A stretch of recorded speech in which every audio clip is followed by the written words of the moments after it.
네. 자, 오늘 역사 이야기에 대해서 근현대사, 아주 격동의 근현대사를 우리는 보내고 있죠. 지금도 역사는 계속해서 소용돌이 치고 또 격동을 겪고 있는 것 같아요. 우리 세대들이 가만 따지고 보면 말이죠. 전쟁만 못 겪었고 모든 것들을 다 한 번씩은 겪어본 거예요. 쿠데타도 겪어보고, 뭐 올림픽, 월드컵, 뭐 국제대회는 다 겪어봤죠. 게다가 이런 팬데믹, 그 코로나까지 우리가 겪는 세대가 아주 역사가 아주 엄청난 것 같습니다. 네, 조혜순이 기다렸어요. 윤정신님 안녕하세요. 이명주님 들어왔습니다. 요디님 처음 들어오시는 것 같습니다. 안녕하세요. 반갑습니다. 이호길님 반갑습니다. 혹시 감기 아니고요. 비염입니다. 비염. 이 비염 때문에 아침마다 제가 좀 고생을 하죠. 네. 자, 제가 역사 이야기를 한다고 해서 무슨 역사학자 아니고요. 역사 교사 아니고요. 더더욱이 역사 성적 안 좋았습니다. 그러나 우리가 국민의 입장에서 역사를 바라보는 국민의 관점에서의 역사 한번 여러분들과 이야기 나눠볼까 해서 이 시간을 마련했고 이 코너를 마련했습니다. 자, 지난 시간에는 갑심정변의 사회적 분위기가 어땠고 어떤 이유로 갑심정변이 일어나게 됐다. 특히 개화는 해야 하긴 하겠는데 개화는 방법이 서로 달라서 온건파와 급진강경파 둘로 나눠졌다 이런 얘기를 했고, 온건파에는 김홍집 또 여러분 그 뭐 민영익 김윤식 이 김윤식이라는 자는 고정을 청나라로 압송했던 자죠. 이렇게 청나라의 양무운동을 본받아서 하자 개화를 하자. 이 양무운동이라는 게 뭐죠? 중국의 청나라의 개화운동이었는데 사실은 좀 실패를 했어요. 그때 중국에서는 중체 서용, 중국의 몸에다, 중국은 그 자체에다가 중국 자체에 서양만 활용하자. 중체 서용이라는 것을 주창해야 되는데 그것을 이제 온건파가 가져와서 동도 서기를 주창하죠. 동양의 돈은 그대로 두고 서양의 기술만 가져오자. 이게 이제 온건파의 어떤 그 내세우는 캐치프레이즈라고 할까요? 네. 재밌는 역사 이야기 기대된다고 강소 의원님 들어있습니다. 반갑습니다. 강소 의원님도 처음 들어오신 것 같은데요. 네, 자 역사 이야기 여러분들과 함께 진행해 보겠습니다. 근현대사 이야기 중에 갑심정변 이야기 함께 하고 있습니다. 자, 급진강경파는 뭐 여러분들 잘 아시는 김옥균, 홍영식, 그다음에 서재필, 서영범, 박영현 이런 사람들이 있죠. 이 사람들은 뭘 주장을 한 거예요? 메이지 유신 일본이 1886년이죠. 그 메이지 유신 68년인가? 1868년. 메이지 유신이 성공을 하고 이 메이지 유신이 이제 성공을 어떻게 하냐면 일본 전국적으로 하게 되는 거죠. 그래서 그 방법을 따라가자. 이게 급진강경 개화파입니다. 자, 이렇게 해서 이제 그러니까 개화를 하긴 해야 되겠는데 이제 두 파로 이렇게 나누게 되지요. 개혁을 하려면 돈이 있어야 됩니다. 이 돈을 구하는 방법도 서로가 달랐지요. 급진강경파는 일본에 가서 창원을 가져오자. 창원을 가져오자. 그랬고 온건파는 아니다. 화폐 개혁을 하자. 당오절이라는 걸 만들어서 화폐 개혁을 해가지고 돈을 만들자. 물론 이제 그 청나라의 군사 고문이었던 멜렌드로프, 독일 출신이죠. 멜렌드로프의 제안이었기도 합니다만은 이렇게 해서 돈을 만들어 보자. 그래서 이제 김옥균이 자신만만하게 일본으로 건너갑니다만 차관을 얻어오지 못합니다. 그러니까 이제 조금 김옥균이 실각하는 모양새죠. 이때에 일본 공사관 다케조이가 와가지고 꼬신다 그랬죠. 이렇게 살살 꼬셔서 야, 너희 쿠데타 한번 해봐라. 그랬더니 김옥균이가 막 화를 내면서 이 사람아 지금 무슨 쿠데타를 해? 3,000명의 병력이 위안스카이가 이끄는 3,000명의 병력이 용산에 주둔해 있는데 우리가 쿠데타를 했다가 그 병력이 움직이면 우리는 실패하고 말고 실패하게 되고 전부 죽게 된다. 그랬더니 닥개조회가 야, 제 정보가 하나 있는데 말이야. 네가 모르는 정보가 하나 있어. 지금 청나라와 프랑스가 전쟁하려고 베트남 쪽으로 용산에 있는 3,000 병력 중에서 1,500 병력을 뺄라 그러거든. 그러니까 세력이 약해질 거야. 그러면 우리가 700 병력이 있고 너희 조선 군대가 있으니까 같이 합쳐가지고 그랬더니 이제 김옥균이가 이제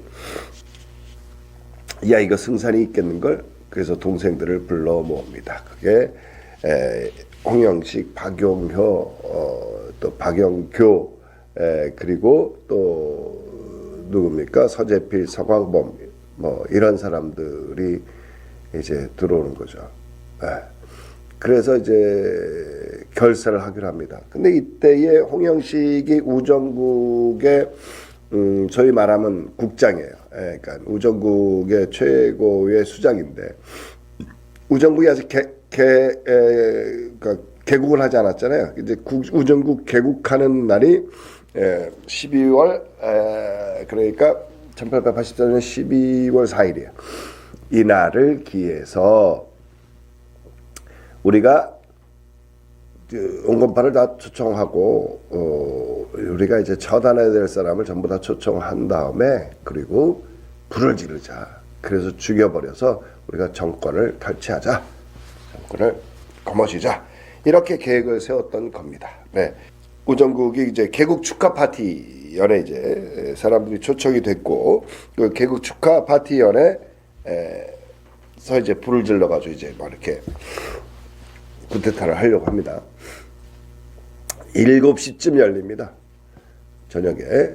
그래서 9시쯤 돼서 막 술도 좀 거나하게 취했고 어느 정도 무르익었을 때 불을 지릅니다.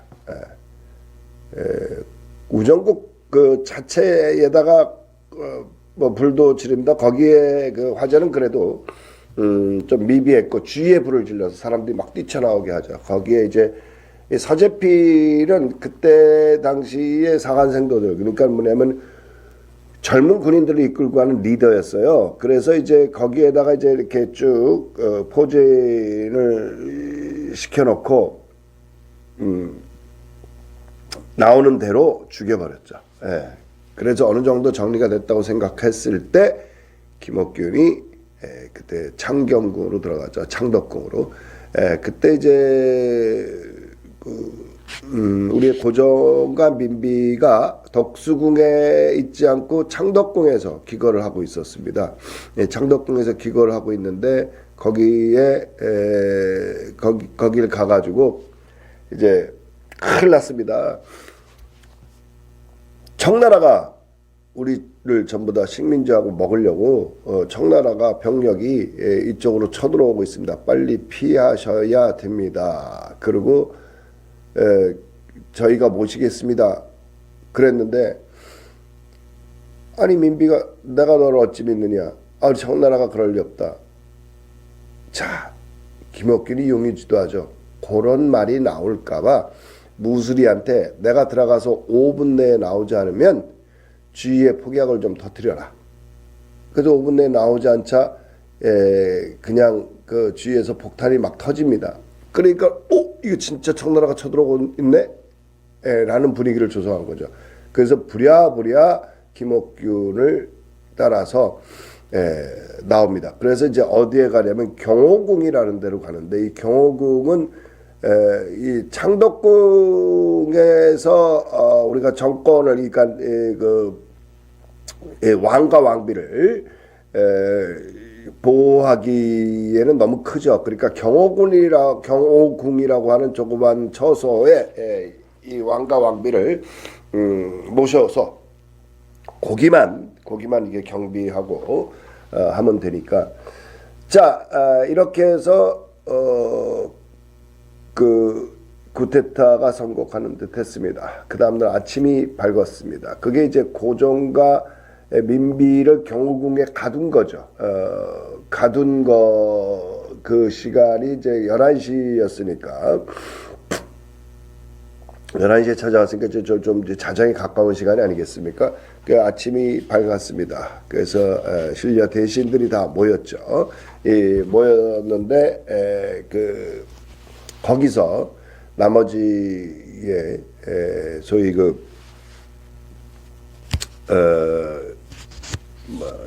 내신 신려들을 그 뭐라 그러죠? 뭐 대감들 있잖아요. 뭐 소위 무슨 판서 뭐 병조 판서니 무슨 이런 신하들을 다 이제 모이게 해서 전부 다 모이게 하는데 거기서 많은 또 나머지 잔당들을 처단을 합니다. 근데 이제 자기 고정이 보면 이제 자기 신하잖아요. 또 처단한 사람이 그때 김옥균의 나이가 35이에요. 35이면 되게 젊은 거죠. 젊은이가 근데 고정이 이렇게 자기 신하를 막 죽이니까 고정이 거기서 멈춰라. 그런데도 말을 듣지 않아요. 물론 이제 고정이 김옥균을 예뻐했다라고 했긴 했는데 말을 듣지 않으니까 고정이 좀 위압감, 공포감을 좀 느끼고 저러다 나까지겠구나라는 생각이 좀 든 거죠. 자, 그랬는데 그래가지고 이제 완전히 장악을 했죠. 이렇게 되면 뭐죠? 쿠데타의 성공입니다. 쿠데타가 성공을 했습니다. 그런데 위안스카이가 이끌고 있던 청나라 군대 1,500병력이 베트남을 프랑스를 무찔러 가려고 베트남을 향해 가다가 이 소식을 듣고 돌아오네. 돌아와요. 돌아오니 난리가 난 거죠. 그러면 돌아오면 또 한번 또 이렇게 싸워볼 만도 한데 돌아오면서 이제 닭개조의 공사관한테 너희 개입하지 마라. 너희들의 퇴로는 열어줄게. 청나라가 이제 뭐 암암리에 이제 그런 연통을 보낸 모양입니다. 그래서 너희 퇴로를 열어줄게. 너희 개입하지 마라. 그래서 청나라가 그랬더니 닭개조의 공사관이 이런 거예요. 여기서 청나라하고 싸워봤자 우리의 병력만 손실되고 이게 또 내정 간섭이 어쩌고저쩌고 두 나라가 더 큰 싸움이 벌어질 것 같으니 또 게다가 퇴로까지 열어준다고 하니 우리는 피해가 없겠다 싶어서 이제 김옥균의 급진 개화파를 배신하게 되는 거죠. 야, 요게 딱 이렇게 되니까 난리가 난 거야. 이게 처음에 청나라는 어떻게 생각을 했냐면 고종과 민비가 이 급진개화파한테 납치됐다고 생각한 거예요. 그래가지고 야 이거 구해야 된다. 이런 거죠. 그래서 성공하는 듯 하였으나 결국은 실패로 끝나고 말죠. 이 갑심정변은 그래서 3일천하다 이런 얘기 들어보셨죠? 이 3일천하다 이런 게 얘기가 되는 겁니다. 자, 그래서 이제 김옥균 일행이 자 이제 우리 망명을 하자 그리고 훗날을 도모하자 그랬더니 홍영식과 박영효 이 홍영식은 우정국의 이제 수장이었다고 말씀드렸고 이 박영교가 누구냐면 여러분 그 박영효의 형이에요. 이제 같이 급진개화파로 이제 개화를 하려고 애를 썼던 박영교는 박영효의 형이에요. 그런데 이제 어찌 우리가 왕을 버리고 이 나라를 버리고 망명을 할 수 있단 말이냐? 나는 그리하지 못한다. 그래서 두 사람은 이제 실패를 하고 난 다음에 아주 난도질이 당해서 이제 죽게 됩니다. 그래서 김옥균과 서재필, 서광범, 박영효는 닭개조회가 제공한 배의 밑바닥에 숨어들어서 이제 그 일본으로 망명을 하게 되는데 근데 이제 뭐 막 난리들이 났으니까 어떻게 해야 됩니까? 변장해서 가야 되지 않겠습니까? 제물포항까지 가야 되는데 그래서 변장한 게 지금 사진에 그 자료화면에 나오고 있는 이들의 모습입니다. 그러니까 이게 왜 이렇게 된지 아세요? 상투 이때 다 자릅니다. 그리고 완전히 조선의 평상복 한복을 다 벗어버리고 서양 옷으로 갈아입죠. 그러니까 누군지 완전히 모르는 거죠. 네. 이렇게 해서 제물포항까지 가서 닥개조이가 제공하는 배를 타고 일본으로 망명을 합니다. 뭐 사실 일본으로 망명을 하지만 뭐 서재필 같은 경우는 또 이제 뭐 거기를 통해 그 이후에 이제 미국을 가서 우리나라 최초의 서양식 뭐 의사가 되고 뭐 이후에 서재필은 독립신문을 만들고 해가지고 또 다른 삶을 또 이렇게 살게 되는 모습을 갖게 되죠. 잠시 전하는 말씀 듣고 다시 오도록 하겠습니다. 저희 프로그램은 때 밀지 말자 머리까지 감는 밀감 비누와 피부의 품격을 더하다 메디코이 협찬으로 여러분들과 함께 하고 있습니다. 잠시 전하는 말씀 듣고 다시 오겠습니다.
Imagination brings a smile up to my lips. Oh, fascinated, I'm moving fast. Oh, up, we're going up, up, up, and up, up, up. We're going up, up, up, and up, up, up. We're going up, up, up, and up, up, up. We're going up, up, up, and up, up, up. We're going up, up, up, and up, up, up. We're going up.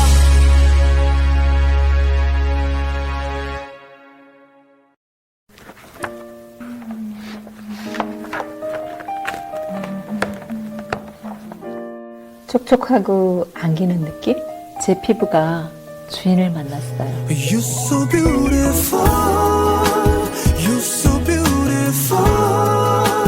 내 눈을 봐요. 앰플을 만나고 나서 시간을 잊었어요. It's so beautiful. 메디코이를 쓰고 나서 글이 더 잘 써져요. 알고 있나요? You're so beautiful. 메디코이 고마워요. You're so beautiful.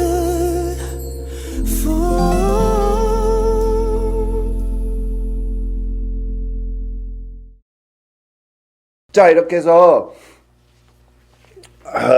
이 뭡니까?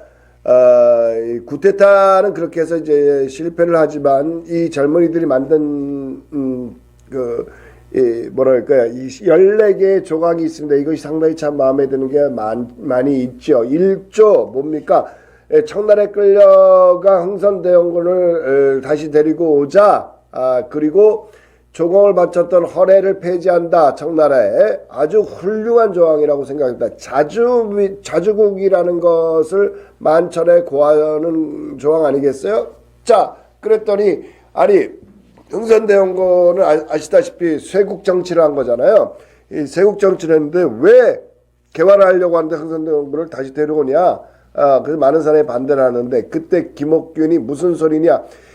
흥선대원군은 어찌어찌 하더라도 우리 왕 고종의 아버지다. 국부이시다. 국부가 남의 나라에 잡혀가 있고 그것도 며느리가 시아버지를 보내서 끌어가게 해서 남의 나라에 잡혀있다라는 것이 말이 되느냐. 이래서 어찌 자주국임을 말할 수 있겠느냐. 김옥균이 강력하게 주장을 합니다. 그래서 흥선대원군을 모셔오자.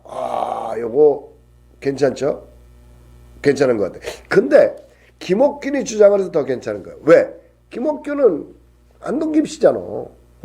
안동김 씨는 결국은 흥선대원군하고는 완전히 척적이죠. 척. 네.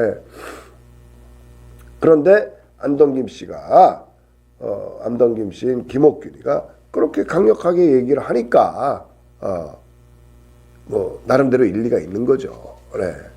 자, 그다음에 2조입니다. 2조 참 또 2조도 제 마음에 참 드는 조항이에요. 문벌을 폐지하고 인민의 평등권을 자 이게 무슨 얘기예요? 신분제도 없애겠다는 거죠. 신분제도. 그래서 인민들을 백성들을 평등하게 만들겠다. 평등하게 세우겠다. 그런데 이렇게 얘기하기가 쉽지 않습니다. 이 조항을 만들기. 왜냐? 이것을 주도한 사람이 금수저잖아요. 자, 김옥균이 안동 김씨잖아요. 에? 게다가 그 안에는 뭐 철종의 사위도 있었죠. 그다음에 영의정의 아들이 있었죠. 판서의 아들이 있죠. 네, 서재필은 어때요? 과거급제를 하는 수재죠. 게다가 그때 젊은 군인들을 이끌고 있는 수장이란 말이야. 그러니 이 금수저들에게 문벌을 폐지하고 평등권을 주겠다? 이거 쉬운 결정 아니거든요. 그래서 저는 멋지다는 겁니다. 예. 그 다음에 또 마음에 드는 게 이 4조입니다. 내시부를 폐지하겠다. 이 얘기는 내시 제도를 없애고 능력에 따라 등용하겠다라는 거예요. 내시감이 이제 최고의 수장인데 내시감은 지금의 이제 비서실장과 같은 거죠. 이걸 폐지하겠다. 그리고 내시들을 전부 다 돌려보내고 거기에 원하는 자 또 능력 있는 자는 등용하겠다 이런 얘기예요. 이거 괜찮아요. 그 다음에 8조에 보면 급히 순사를 만들어서 그때 이제 도둑이 창궐했던 모양이에요. 도둑을 모두 소탕하겠다. 그러니까 민생 안정을 위해서 치안 유지를 위해서 순사들을 급히 만들어서 민생 안정을 시키겠다라고 하는 거. 이런 거 참 괜찮은 거죠. 13조는 대신관과 참관은 의정부에서만 정치를 모여서 논의할 수 있고 정령을 발표할 수 있다. 근데 14조에는 의정부와 육조위의 모든 불필요한 기관을 없앤다. 자, 요 두 개를 합쳐서 생각을 해보니 이게 무슨 얘기죠? 입헌군주제란 얘기예요. 이 군주제는 입헌군주제와 전체군주제가 있는데 뭐라고 해요? 전체군주제에서는 이제 루이 14세 같은 군주를 중심으로 하는 거고 입헌군주제는 헌법을 세워서 군주제를 하겠다라고 얘기하는 것은 결국은 왕은 왕으로 있되 법이 모든 것을 규정한다는 얘기잖아요. 그러니까 결국 법은 누가 만들어요? 내신들이 만드니까 이것이 지금으로 만들어가면 의원내각제. 결국은 대신들이 모여서 통치하고 왕은 상징적으로 존재한다. 뭐 이런 얘기가 입헌군주제입니다. 네.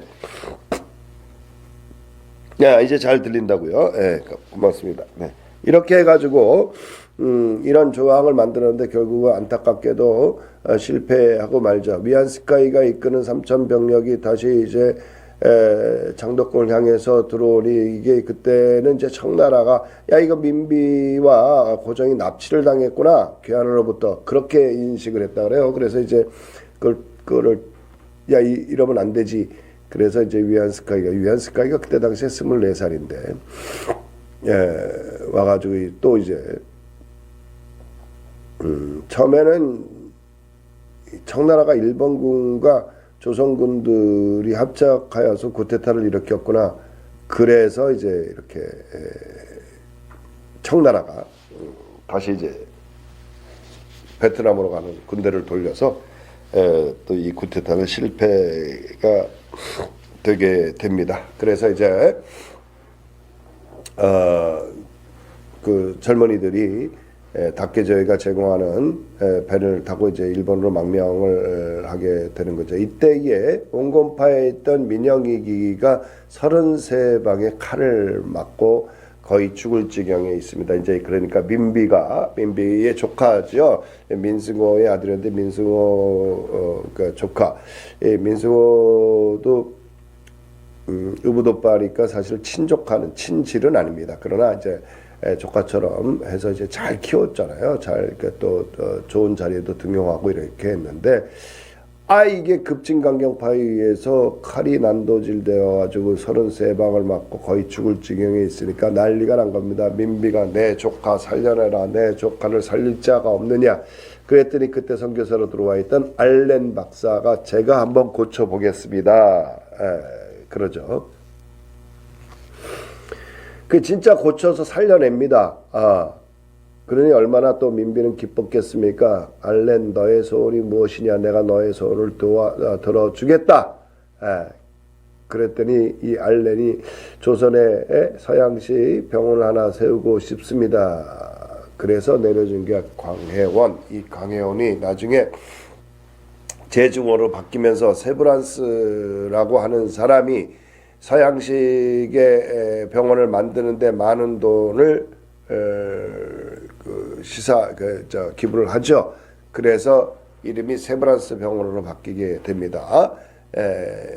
세브란스 병원으로 바뀌게 되는데 사실 세브란스라고 하는 사람은 돈 많게 됐지 사실 한국에 한 번 왔다든가 한 번도 안 왔다든가 그렇죠. 그래서 뭐 세브란스라는 사람은 본 사람이 없다 그래요.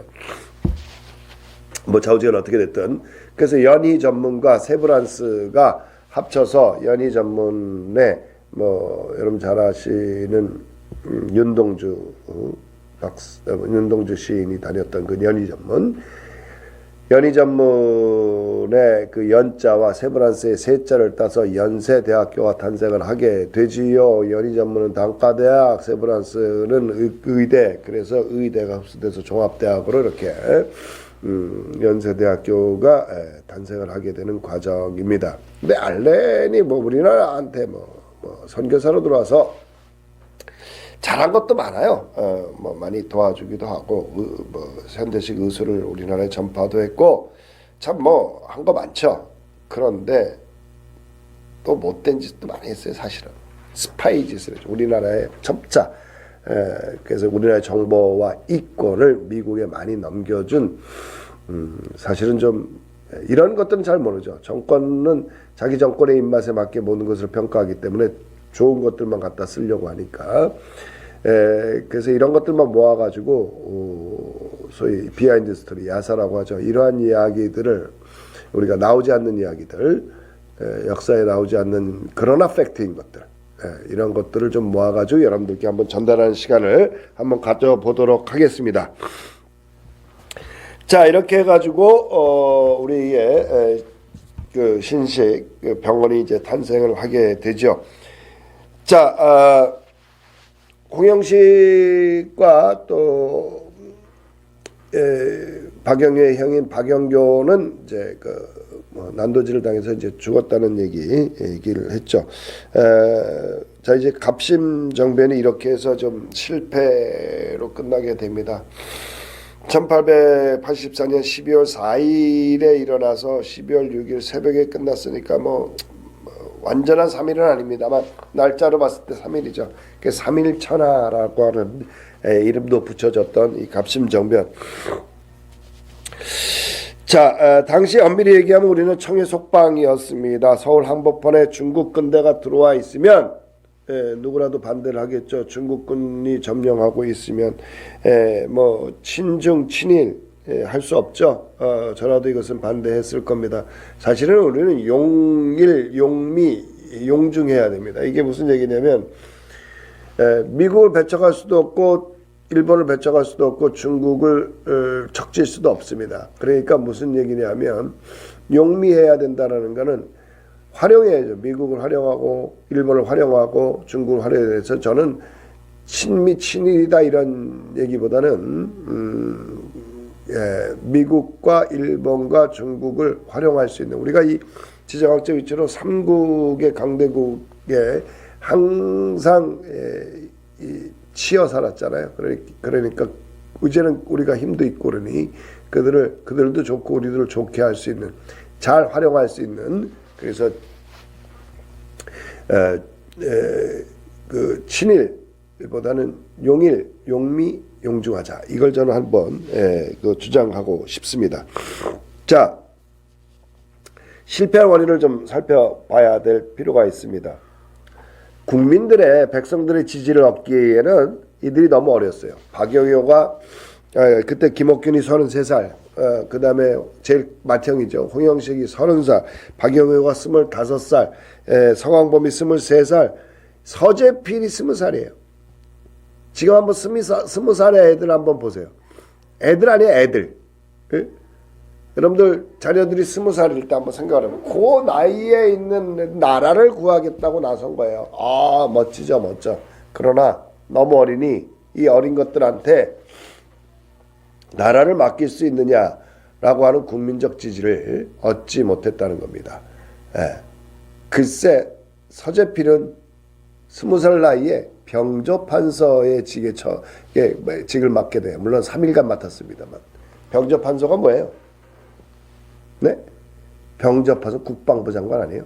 20살짜리가 국방부 장관을 하겠다고 나서니 인정이 되겠냐고요. 또 한 가지는 경제개혁의 이 14개의 조강에 경제개혁에 대한 것이 없어요. 그러니까 예를 들어서 백성의 근본적인 것들을 해결해 주지 못하는 거예요. 예를 들면 이런 게 있었다면 토지를 전부 다 국고로 한 다음에 국민들에게 다시 재분배해 주겠다.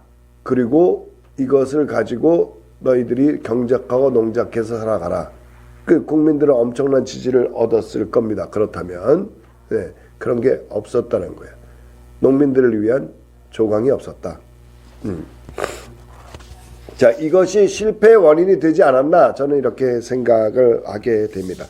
자, 그러면서 갑심정변이 1884년 동학운동이